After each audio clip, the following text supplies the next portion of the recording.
Aqui, senão a gente já vai um pouquinho mais para o canto. Boa noite a todos, boa noite aos nossos amigos que estão assistindo pela internet. Então a conversa de hoje é sobre o melhoramento através das existências.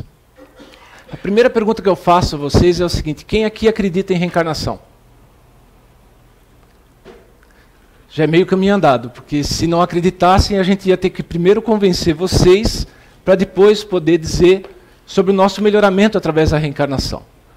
Porque a reencarnação é um dos principais pilares do Espiritismo.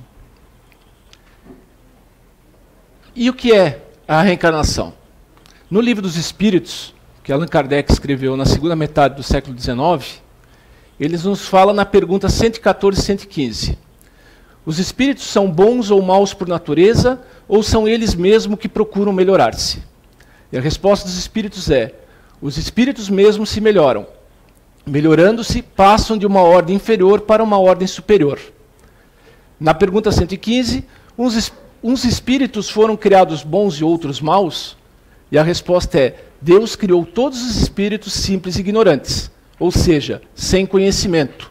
Deu a cada um deles uma missão, com o fim de os esclarecer e progressivamente conduzir à perfeição pelo conhecimento da verdade e para os aproximar dele. Se juntarmos isso com a mensagem que foi passada agora no início, que fala que Deus veio à Terra e nos trouxe a palavra que o amor é o caminho da salvação, e a segunda palavra é que esse amor tem que vir pela reencarnação, então a gente já sabe a regra geral. A gente tem que amar a todos, e a gente vai amando cada um a cada reencarnação um pouquinho mais. Então esse é o caminho. Dava para a gente acabar com a palestra agora, né? A mensagem está dada, mas só que a gente sabe que não é bem assim. A coisa é muito mais complexa.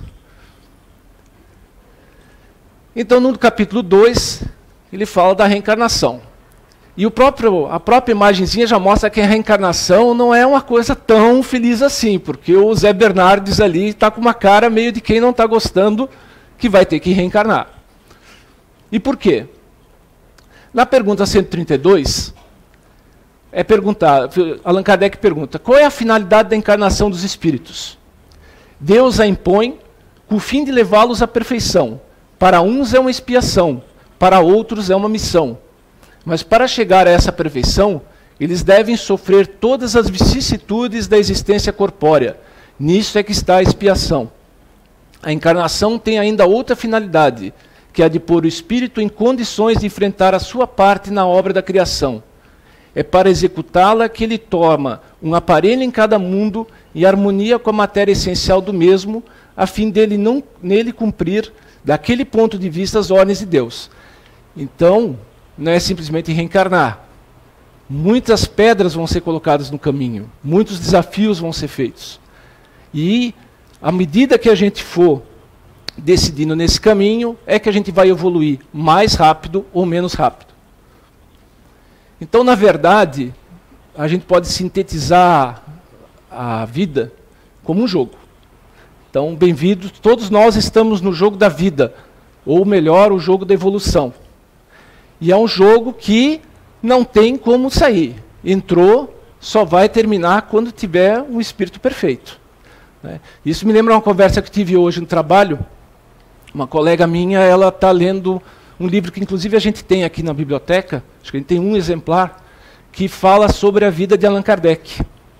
E ele fala, resumidamente, da fase antes, e a maior parte do livro contando a história de Allan Kardec quando ele codificou o Espiritismo. E ela comentou comigo que num determinado pedaço do livro, eles contam que quando Allan Kardec começou a escrever as revistas espíritas, ele se correspondia com os leitores. E teve uma determinada leitora que mandou a carta dizendo assim: olha, eu quero ter o direito de não mais reencarnar. Cansei. Para o ônibus que eu quero descer. E não é assim. Né? O caminho é longo e é como o jogo da vida. Nós vamos fazer as escolhas, nós vamos jogar os dados, às vezes a gente vai avançar, às vezes a gente vai recuar, às vezes a gente vai ficar parado no mesmo ponto, mas é um jogo de tabuleiro. Em síntese, seria isso o jogo da vida. E como é que a gente vai jogar ele? É através das reencarnações.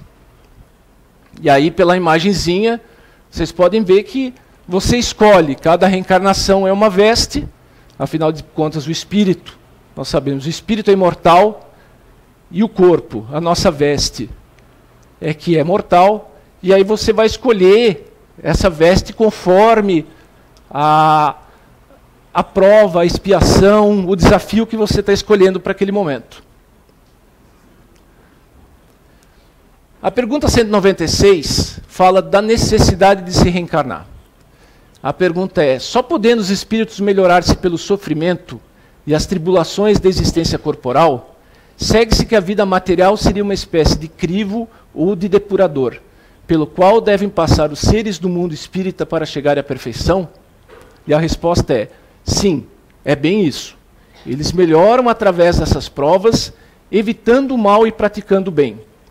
Mas somente depois de muitas encarnações ou depurações sucessivas é que atingem, num determinado tempo, mais ou menos longo, e segundo os seus esforços, o alvo para o qual se dirige. Então é aquilo que eu falei.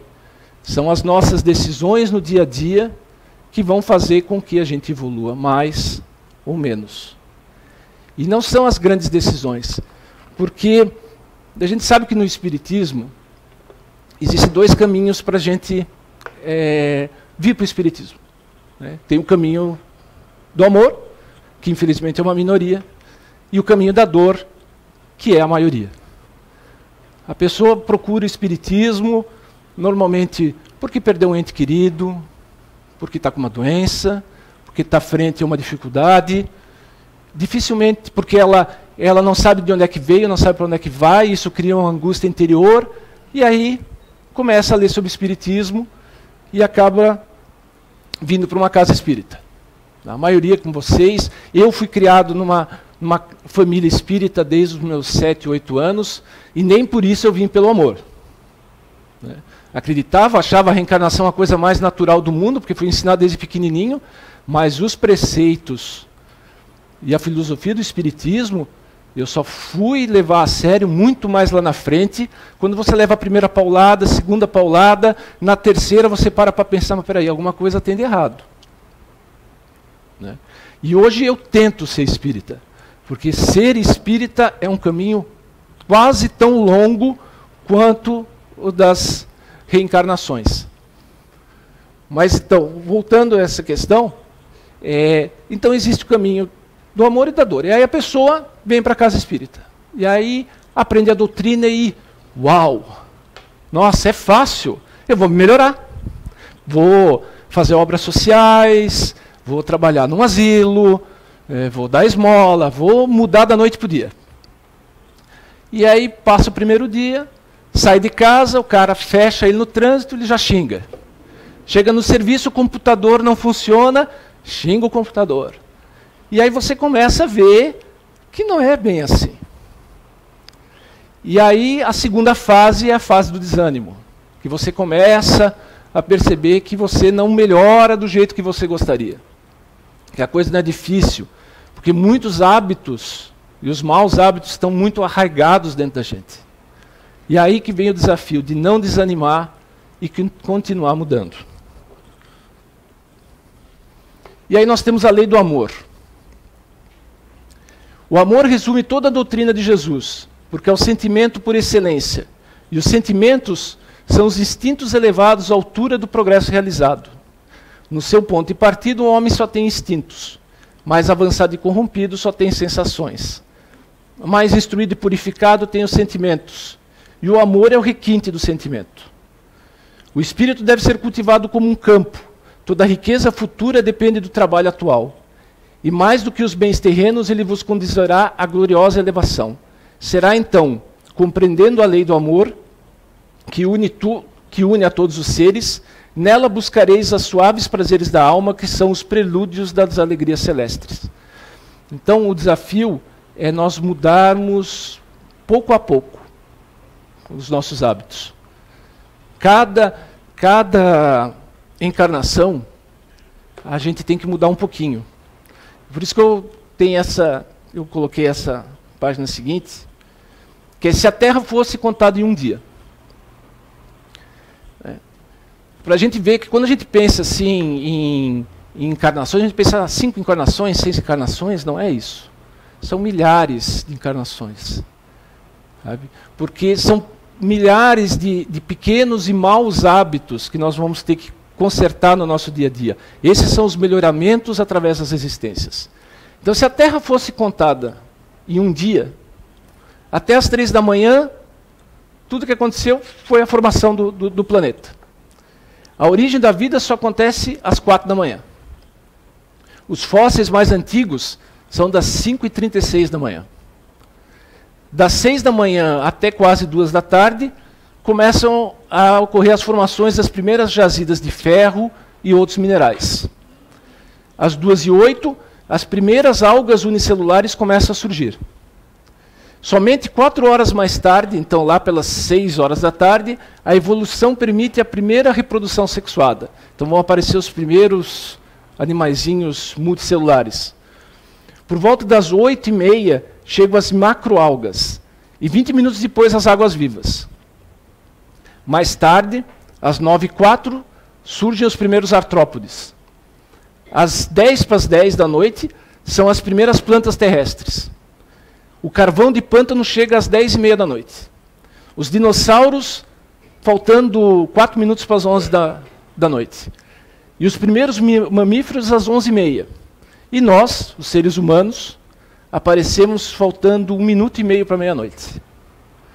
Então, quando a gente conta o tempo, é uma coisa muito relativa. Agora você vê, em 1 minuto e meio, nós saímos da árvore, ficamos em pé,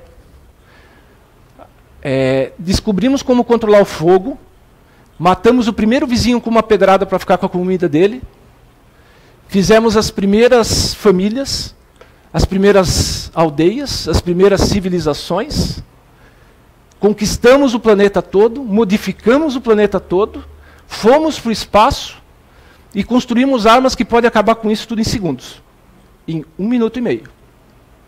Então vocês imaginam quanto tempo nós temos ainda para evoluir, enquanto espíritos.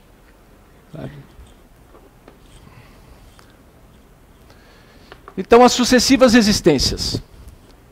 Nosso processo evolutivo no caminho inexorável da perfeição se dá por sucessivas existências, neste e em outros mundos. Então, essa é uma pergunta que muita gente faz quando entra no Espiritismo. Quer dizer que eu só vou reencarnar na Terra? Não. Não necessariamente. Você pode reencarnar em planetas idênticos, em planetas menos evoluídos, se assim for a sua missão, e se você melhorar, em planetas mais evoluídos, onde vamos nos depurando e evoluindo. Esse processo evolutivo, a exemplo da evolução dos planetas e das espécies, não se dá em saltos gigantescos, mas passo a passo, onde lentamente vamos vencendo cada uma das nossas imperfeições, evoluindo a nós mesmos e à sociedade ao qual pertencemos. Então, esse é o desafio das sucessivas reencarnações.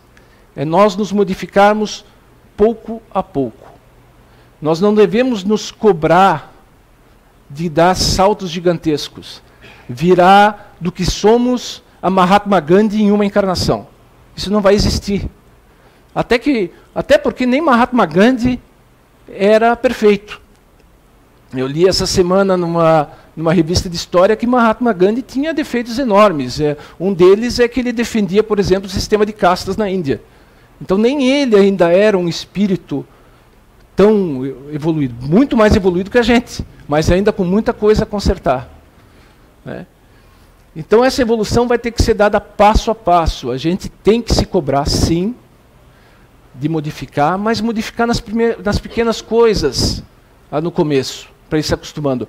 Vamos se acostumar a dar um bom dia, boa tarde, boa noite, abrir uma porta para um idoso. Pequenas coisas, não reclamar de tudo, não reclamar que eu moro no Brasil, sacanagem, vim encarnar no Brasil, país corrupto, país de terceiro mundo, graças a Deus que a gente está aqui. Vocês queriam reencarnar onde? Na Síria? No Quênia? Nós estamos em Blumenau, aqui quando dá enchente de água, não dá enchente de lama que nem Mariana. Então, A gente tem que aprender a valorizar o que a gente tem aqui e potencializar isso. Nos modificarmos pouco a pouco. Mas também não entrar na zona de conforto do tipo, assim, mas tudo bem, eu vou reencarnar mais lá na frente e não conserto hoje, conserto amanhã. Não. Procurar. Esse é a dificuldade do jogo. Tá? É você se cobrar, se modificar, sem se exigir demais, mas também sem se exigir de menos. Então é importante para isso, é se esclarecer, é ler, é procurar se aprofundar na doutrina do Espiritismo e procurar se modificar. Eu tenho um videozinho, pedi para o pessoal da TI passar o vídeo. A regra é que os vídeos sejam dublados. Eu não consegui ele dublado, ele é legendado, mas as imagens, elas dizem por si só. É de uma campanha institucional que teve nos Estados Unidos para doação de órgãos. É um vídeo politicamente correto, tá? Mas que vai dizer bastante sobre isso. Dá para colocar o vídeo?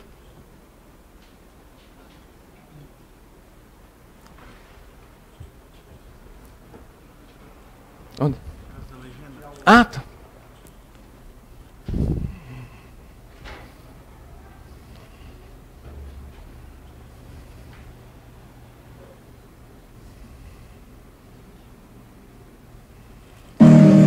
This is a story about Coleman Sweeney. Coleman, in short, was an asshole. Everyone in his small town knew it. It wasn't that he tried particularly hard to be unpleasant. It just seemed to come naturally to him. Coleman felt like the whole world owed him something, which caused him to regularly ignore the rules of a decent, acceptable society.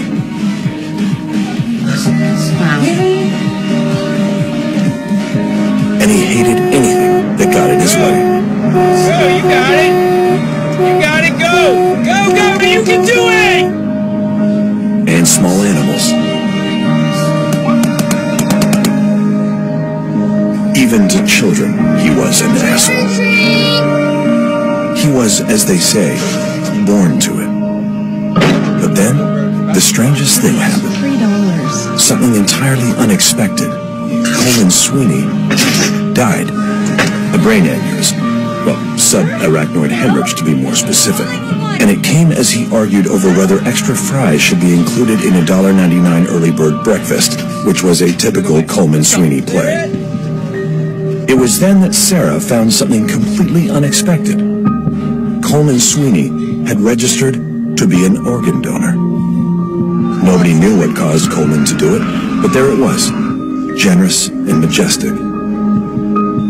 And that was the day that Coleman went from asshole to hero. You see, his liver went to Stan, a father of two.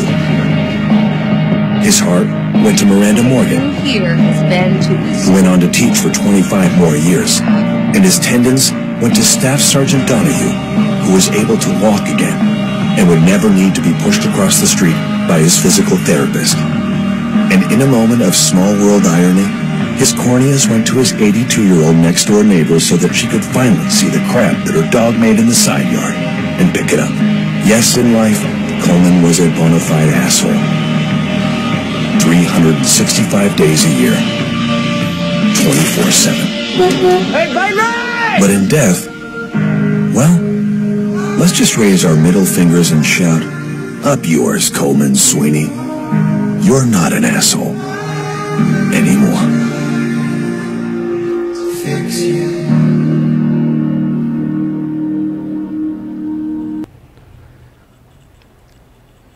Então, primeiro, vamos doar os órgãos, que já ganhamos uns pontinhos com a espiritualidade. E vejam, o cara era, quer dizer, acumulou um monte de problemas para as existências futuras dele. Mas ele fez uma coisa que já fez valer a pena aquela existência. Uma pequena coisa, que às vezes ele pode ter feito até sem pensar. Mas aquilo já vai contar com uma evolução. Na próxima encarnação dele, ele já vai vir um pouquinho melhor. E é assim, em pequenas atitudes, em pequenas coisas, que nós vamos construindo essa nossa caminhada de evolução.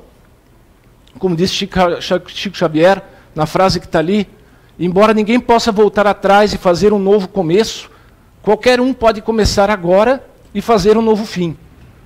Então, primeiro, a gente tem que ter na cabeça que o processo de evolução, de melhoramento, é inexorável. A gente entrou no jogo da vida, não tem mais como sair. O que a gente fez errado para trás, não tem como consertar. O que a gente tem que fazer é consertar o daqui para frente. Em pequenos passos, fazendo o que é possível, mas sempre fazendo alguma coisa. Porque essa é a estrada da vida. A estrada da vida não é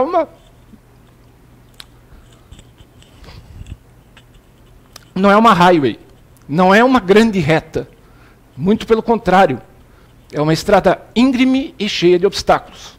Nela há uma curva chamada fracasso, um trevo chamado confusão, um quebra-molas chamado família. Entretanto, se você tiver um step chamado determinação, um motor chamado fé e um motorista chamado Deus, você chegará ao seu destino final chamado perfeição. E por fim, tem esse trecho que é de uma música, eu brinco lá em casa de que é o meu lado B, que é uma música considerada brega, né? Milionário Zé Rico, mas que eu acho que sintetiza bem o que eu estava falando. Porque nessa longa estrada da vida vou correndo e não posso parar. Na esperança de ser campeão, alcançando o primeiro lugar. Porque é exatamente isso que a gente faz. A gente quer ter sucesso, a gente quer ser rico, a gente quer passar do bom e do melhor, e não valoriza o que tem. Mas os tempos cercou minha estrada, e o cansaço me dominou. Minhas vistas se escureceram, e o final da corrida chegou. Este é o exemplo da vida. Para quem não quer compreender.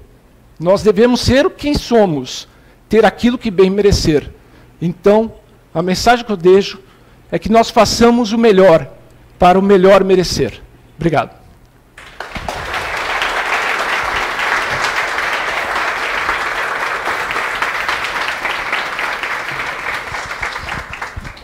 Obrigado, Curti, pela palestra.